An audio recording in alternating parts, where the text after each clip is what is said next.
الحمد لله رب العالمين بسم الله الرحمن الرحیم۔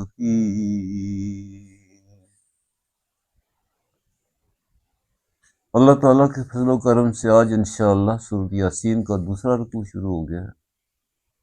13 نمبر آیت ہے۔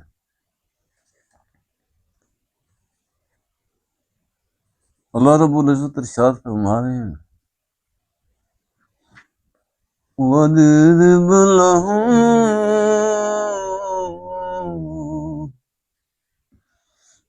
مَثَلًا أَصْحَابَ الْقَرْيَةِ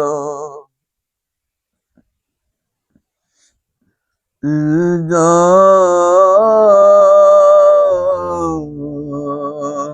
الْمُرْسَلُونَ۔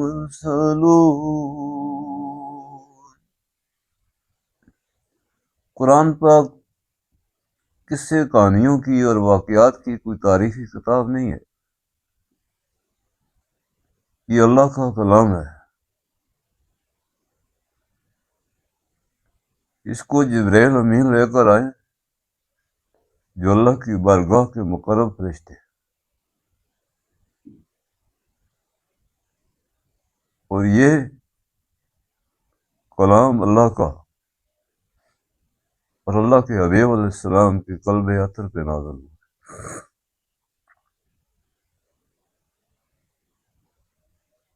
یہ بات مکمل ذہن نشین ہونی چاہیے کہ واقعات سنانا مقصد نہیں ہے،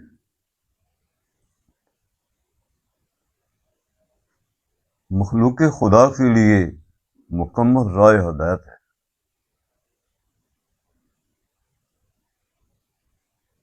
عبرت کا سامان ہے اور بکھرے ہوئے موتی ہیں۔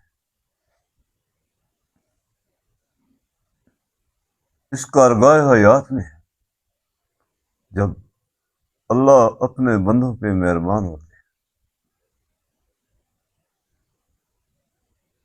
تو طرز حیات کے وہ رنگین اور حسین راستے حضرت انسان کی تربیت کے لیے، تاکہ کسی بھی مصیبت سے حضرت انسان کو نجات ملے اور اس کو آسودیاں نصیب ہوں۔ آیت کریمہ کی روشنی میں اللہ فرما رہے ہیں وَاضْرِبْ لَهُم مَثَلًا أَصْحَابَ الْقَرْيَةِ۔ زمین پر بسنے والے انسانوں کی وہ بستیاں، وہ خطے، وہ آبادیاں جن پر اللہ نے اپنے کرم فرمائے اور وہاں پر اپنے نبی اور رسول بھیجے۔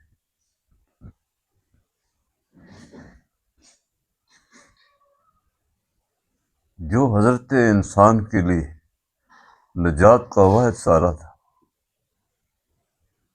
جب بھی اللہ کی رحمت جوش مارتی ہے، اس خطے اور ان بستیوں پہ رہنے والوں پہ اللہ پاک اپنے نبی اور رسول بھیجتا ہے اور اپنے سے بچھڑی ہوئی مخلوق کو اپنی رحمتوں میں، اپنے سہاروں میں لپیٹ لیتا ہے۔ تو اللہ فرما رہے ہیں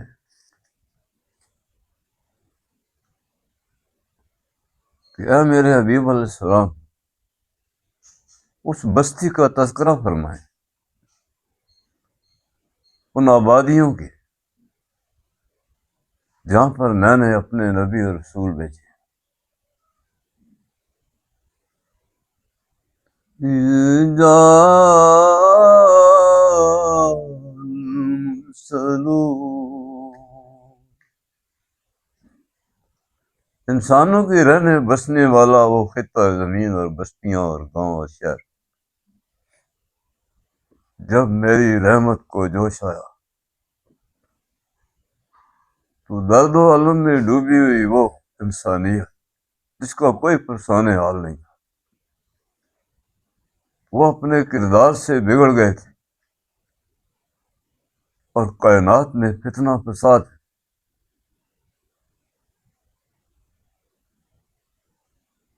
اور انسانوں کو سخت تکلیفوں میں مبتلا کر رکھا تھا. میں نے وہاں پہ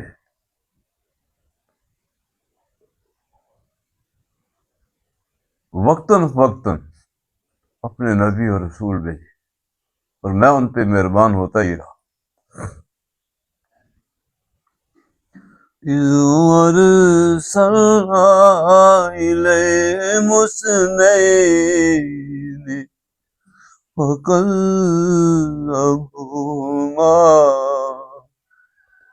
میں نے یکے بعد دیگر ان پہ مہربان ہوتے ہی رہا. اپنی پاکیزہ مخلوق جن کے وجود رنگین تھے میری رحمتوں اور برکتوں سے اور وہ معصوم حن الخطا تھے، وہ میرے اسرار اور امور و عجائب و غرا لے کر اس بستی کے رہنے والے لوگوں کے پاس گئے. جس فتنے اور مصیبت میں وہ پھنسے ہوئے تھے، جن بیماریوں میں وہ پھنسے ہوئے تھے، جو کفر و شرک تھا، بدتمیزیاں نافرمانیاں تھی اور بے حیائیاں تھی. وہاں کوئی اپنا نہیں تھا، کوئی بیگانہ نہیں تھا، کوئی بڑا نہیں تھا، کوئی چھوٹا نہیں تھا. ہر ترتیب کو انہوں نے بگاڑ کے رکھ دیا تھا.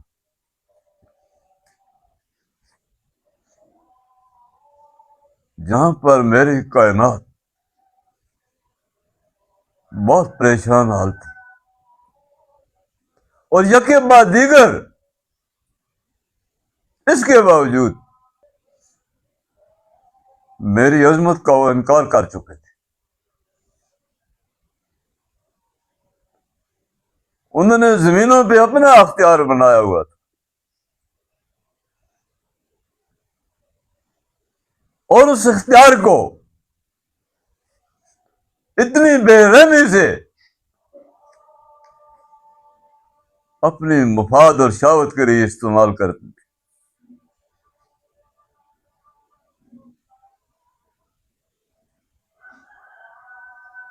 کہ مظلوم کو ظالم سے بچانے والا کوئی نہیں تھا.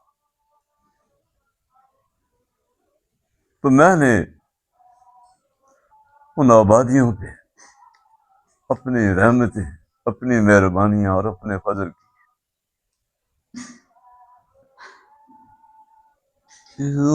وَأَرْسَلْنَا إِلَيْهِمُ اثْنَيْنِ فَكَذَّبُوهُمَا. یکے بعد دیگر آدم علیہ السلام سے لے کے آپ علیہ السلام تک میں اپنے نبی اور پیغمبر بھیجتا ہی رہا. انسان کو دکھوں سے بچاتے ہی رہا، انسان کی رہنمائی کرتا ہی رہا. میں انسان کو نہ بھولا، وہ مجھ کو بھول گیا. فَكَذَّبُوهُمَا.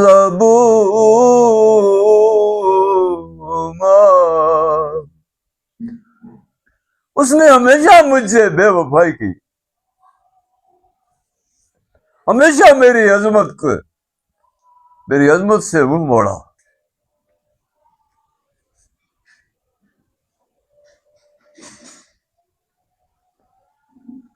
میرا اختیار اور میرا اقتدار اور میری کائنات اس کو اپنی ذاتی جاگیر بنا لیا تھا.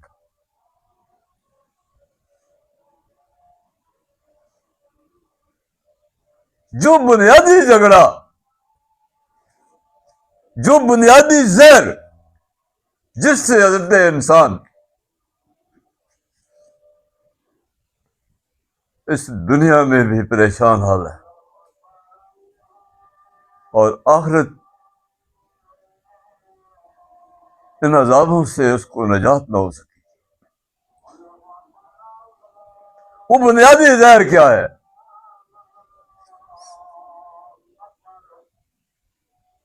کہ خالق اور مالک اللہ کی ذات تھی، تخلیق اس کی تھی۔ اگر اے میرے عزیز اس بات کو سمجھ لے،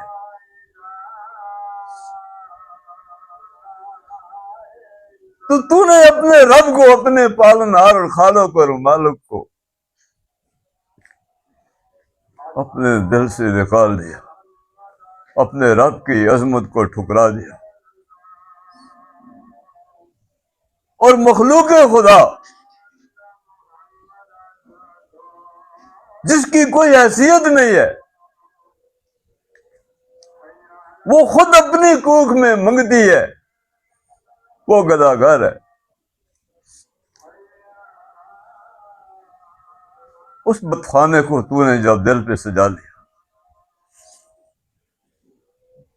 تو یہ بیکٹیریا تیرے وجود میں پھیل گیا۔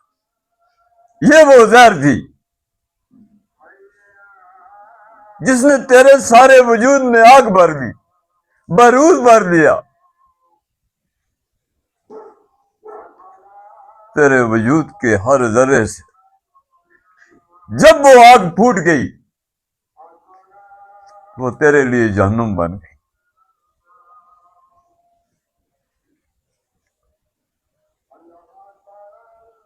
اللہ فرماتا ہے میں نے اپنے نبیوں اور رسولوں سے اس کائنات کو آراستہ کیا، وہ طرز حیات دیا۔ انسان تیری مشینری میں نے بنائی ہے، میں جانتا ہوں اس کے اساس اداروں کو، اور میں نے جو انجینئر بھیجے وہ تم سے مزدوری بھی نہیں لیتے تھے۔ انسان کی اندر کی وہ جو خد و خال و خاص ہے اس کی درستی کے لیے، اور انسان کی ظاہری جو صورت اور سیرت ہے اس کو بنانے اور سنوارنے کے لیے۔ میں یہ الفاظ اس لیے استعمال کر رہا ہوں کہ شاید سمجھ آ جائے۔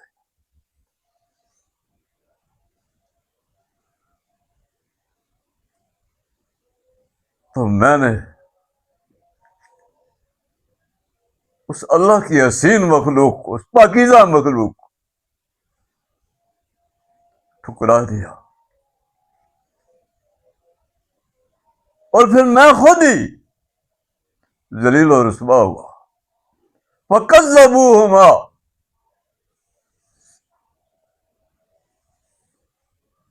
کوئی مجھے بچا رہا تھا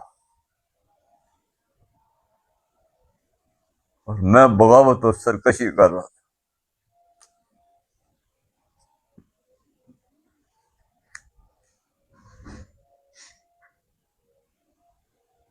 یہ ساری کائنات جو سب سے بڑی درسگاہ ہے میرے لیے، کسی ایک ذرے سے بھی اگر طرز حیات کا درس لے لیتا تو تجھے اپنی احساس ذمہ داری کا احساس ہو جاتا۔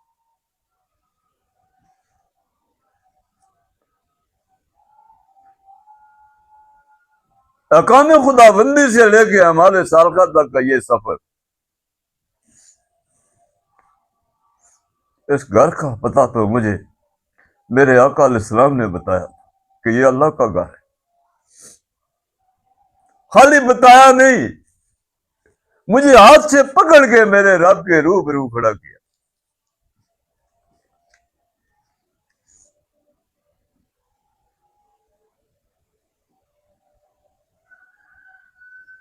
میں نے اپنی ذاتی شہوت کے لیے، اپنے مفاد کے لیے اس طرز حیات کی کرچیاں کر دی۔ میں اکثر جو عرض کرتا ہوں کہ وہ کہتا ہے مجھے فرصت نہیں ہے، فَكَذَّبُوهُمَا، وہ کاذب ہے، وہ ظلم کرتا ہے، جھوٹ بولتا ہے۔ اور بھائی باقی سب چیزوں کے لیے تجھے فرصت ہے، تجھے سونے کے لیے فرصت ہے جو اللہ کی نعمت ہے، تجھے کھانے کے لیے فرصت ہے جو اللہ کی نعمت ہے، تجھے رہائش کے لیے، قیام کے لیے، طعام کے لیے فرصت ہے۔ یہ نعمتیں تو تیرے رب کی ہیں، تیری ذاتی جاگیر تو نہیں ہے۔ جہاں تیرا مفاد ہوتا ہے، جہاں تیرے نفس کی شہوت ہوتی ہے، اللہ فرماتا ہے دیکھا اس انسان کو جس نے خواہشات نفس کو اپنا خدا بنایا ہوا ہے۔ تو ذرا سی دیر میں کیا ہو گیا زمانے کو. اللہ فرماتا ہے ان بستیوں کو، ان آبادیوں پر جن پر میں نے اپنے کرم فرمائے تھے، ان ظالموں نے بھی درندگی کی میرے نبیوں اور رسولوں سے. میں نے بڑی آس امید سے حضرت انسان تجھے بنا سوار کے بھیجا، تیری رہنمائی کی، تیری دستار بندی کی، تیرے سر پہ خلافت عرضی کا تاج رکھا. یہ تو اللہ نے اپنے ہاتھ سے اس کی سربندی کی. یہی تو دستار بندی ہے، اور کیا ہے؟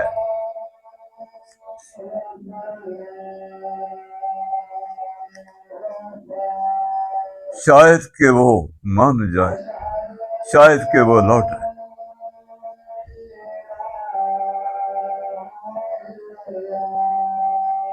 اللہ جل شان نے تو حضرت انسان کے لیے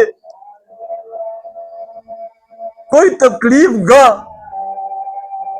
کوئی دکھ، کوئی غم، کوئی مصیبت تخلیق نہیں کی تھی.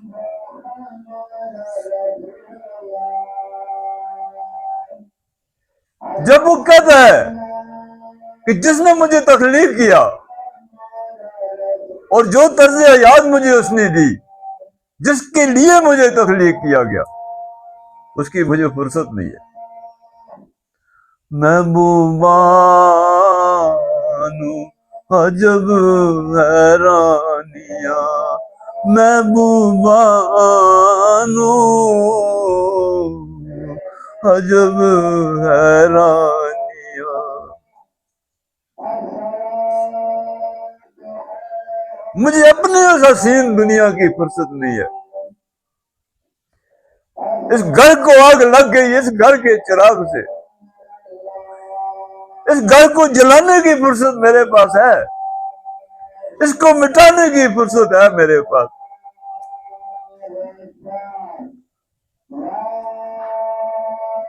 اس کا شکر اور قدر کرنے کی میرے پاس فرصت نہیں ہے. اسی پہ تو ساری کائنات حیران ہے.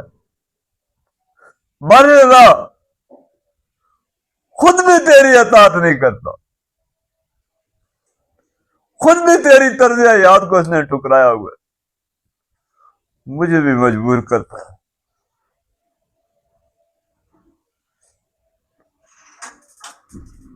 اس پریشانی میں کائنات کی زلف بکھر گئی ہے، تو لیا جائے گا تجھ سے حساب دنیا کی امامت کا.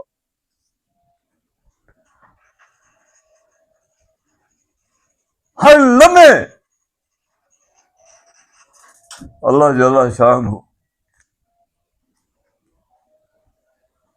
اپنے عظمت کے زینے اور کرینے تجھ پہ کھول رہا ہے. جب میں کردار سے درندہ ہوں، یہ میرے دل پہ یہ تردد کیا ہے، یہ خوف کیا ہے، یہ مایوسی کیا ہے؟ نہ باپ پہ یقین، نہ بیٹے پہ یقین، نہ بیوی پہ یقین، نہ خامن پہ یقین، نہ اپنے پہ یقین. کبھی ادھر بھاگتا ہے، کبھی ادھر بھاگتا ہے.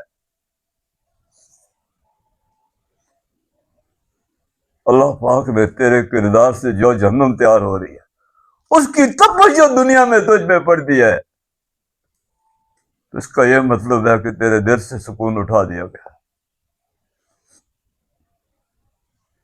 اور جن خوش نصیبوں کو اللہ کی اطاعت نصیب ہے، ان کے دل کے ناخنوں میں تسکین عالم کے سمندر امڑ پڑے.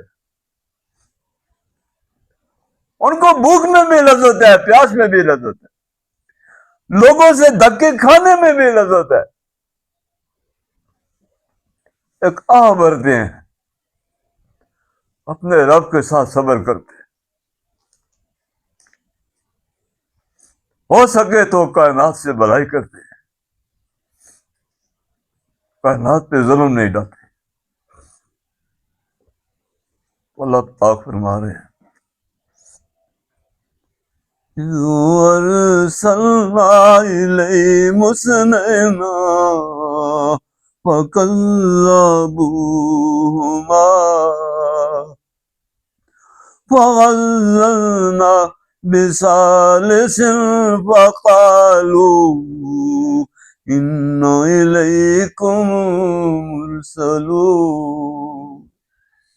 ایک کے بعد دوسرا پیغمبر اور پھر تیسرا پیغمبر بثالث، لگاتار.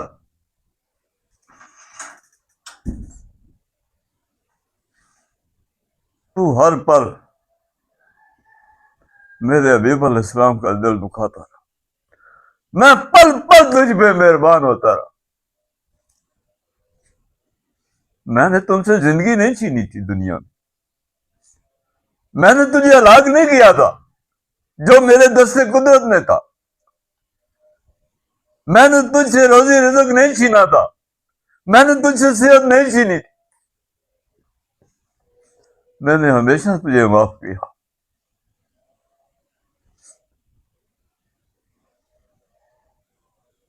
اور تو نے ہمیشہ میرے حبیب علیہ السلام کا دل دکھایا. اس طرز حیات کا تذکرہ ہو رہا ہے. اللہ جل شانہ کی شانوں کی بات ہو رہی ہے. اس کی ذات و صفات کی بات ہو رہی ہے.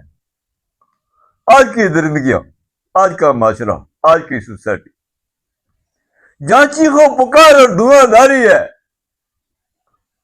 جہاں انسانیت دم توڑ رہی ہے، کوئی کسی کا پرسان حال نہیں ہے، کوئی کسی پہ رحم نہیں کرتا. کوئی کسی کے بچے کو، انسانیت کے بچے کو اللہ جل شانہ کا وہ نغمہ نہیں سناتا. جدھر بھی جاتا ہے کہ نئی زہر لے کر آتا ہے. وہ اتنا غاصب ہے. وہ کہتا ہے کہ میرا جو میں نے کہا ہے مستند ہے میرا فرمایا ہوا. کاش کہ اگر وہ کہتا کہ جو اللہ نے فرمایا وہ آتا ہے.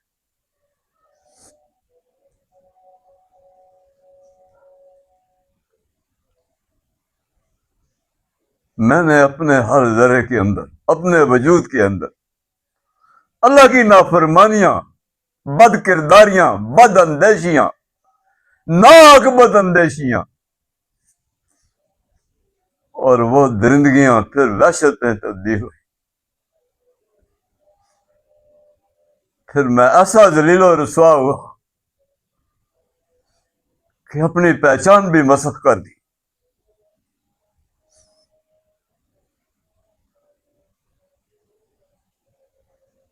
سب سے زیادہ جس انسان کے دل کو اللہ نے مردہ کر دیا اپنی یاد سے، اللہ فرماتا ہے اس کے پاس نہ بیٹھنا، اس کی بات نہ سننا، خواہ تمہارا باپ ہے یا بیٹا ہے یا بھائی ہے. جس کے دل سے میں نے اس کی حیات چھین لی، وہ چلتے پھرتے مزار ہیں، وہ زہر بول رہے ہیں، وہ زہریلی بوٹیاں ہیں، ان کے اندر گندا بیکٹیریا اور بدبودار چیز ہے. ورنہ اس حسین کائنات کو اتنا تو برباد نہ کرتے.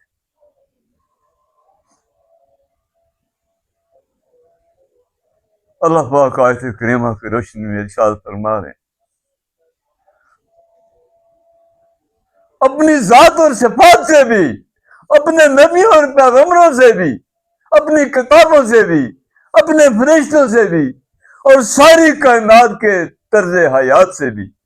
اے انسان میں تجھے بچاتا ہی رہا، پھر شکوہ مجھ پہ کرتا ہے.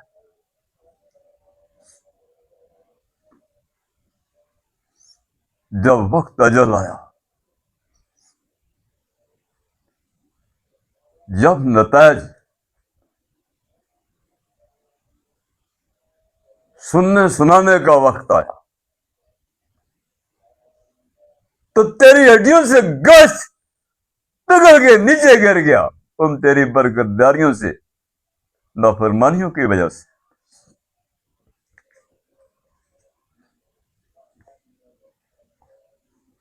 یہ تیرا سارا ذاتی قول اور فعل اور کردار تھا.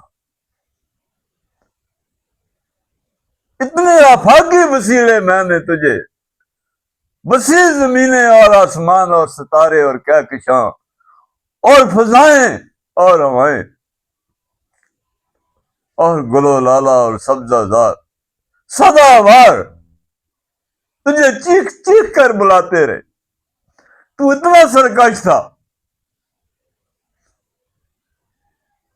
کہ تو ہمیشہ وحشتوں کی طرف جاتا تھا. وہ راستے دنیا میں تم نے چھوڑ دیے تھے. تو بھٹک گیا تھا.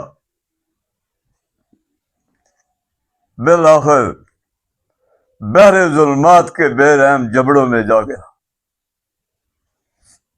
کدھر گیا تیرا بچپن، لڑکپن، جوانی، رشتہ و پیوان، مال و دولت؟ سامنے دیکھا دو بسیرے نظر آئے، پیچھے دیکھا تو کچھ بھی نہیں تھا. ہر چیز معلوم ہو چکی تھی. وہ کائنات لپیٹ دی اس خالق اور مالک نے جس نے بنائی تھی. ایک جنت تھی، ایک جہنم تھی. یہ اپنا نصیبہ تھا. کسی کے حصے میں پیاس آئی، کسی کے حصے میں جام آیا. آیت کریمہ کی روشنی میں دعوت فکر ہے. تمہارا خالق اور مالک تجھے سلامتی اور عافیت کی دنیا کی طرف بلاتا ہے.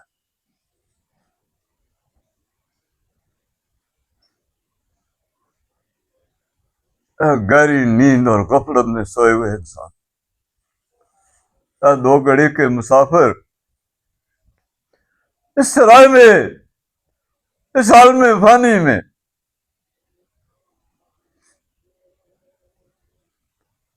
تو پل بھر کا مسافر ہے.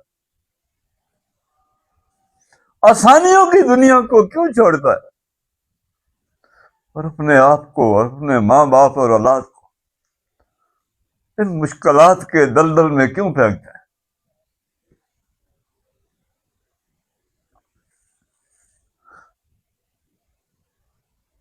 ایک نقطہ یار پڑھایا ہے میرے آقا اور میرے مولا علیہ السلام نے، جو مجھے قاعدہ پڑھایا،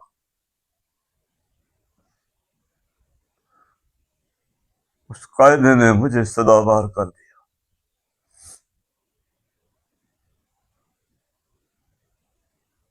میرے باطن میں، میرے دل کے ناخانوں میں سلامتیوں کی ابر رحمت اور برکھا بارہ رم جم برسنی شروع ہوئی. خدا کے پیغمبر بھی ایک قاعدہ ہے، خدا کی کتابیں بھی ایک قاعدہ ہے، اور یہ کائنات بھی سب سے بڑی درسگاہ ہے.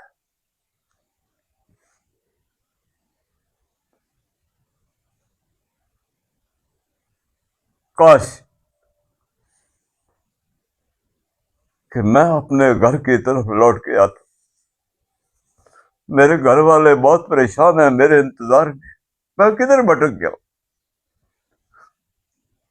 یہ 1,24,000 پیغمبر میرے قبیلہ تھا نا، یہ خدا کے فرشتے، یہ ارواح مقدسہ اور میرا خالق اور مالک، یہ میرا گھر ہے. سب کے سب میرے لیے پریشان، میں کدھر بھٹک گیا.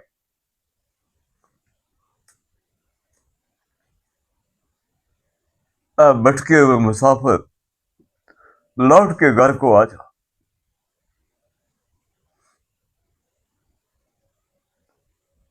اللہ فرماتا ہے میں تو کب سے تیرے انتظار میں تھا. جب میں نے دیکھا تو نے میری طرف ایک قدم بڑھایا، میں نے دوڑ کر تجھے اپنی رحمت میں لپیٹ لیا اور تیری ساری خطائیں معاف کر دی. میں تو چاہتے یہی ہوں. میری چاہتوں تو تیری سلامتیوں کے لیے تھی.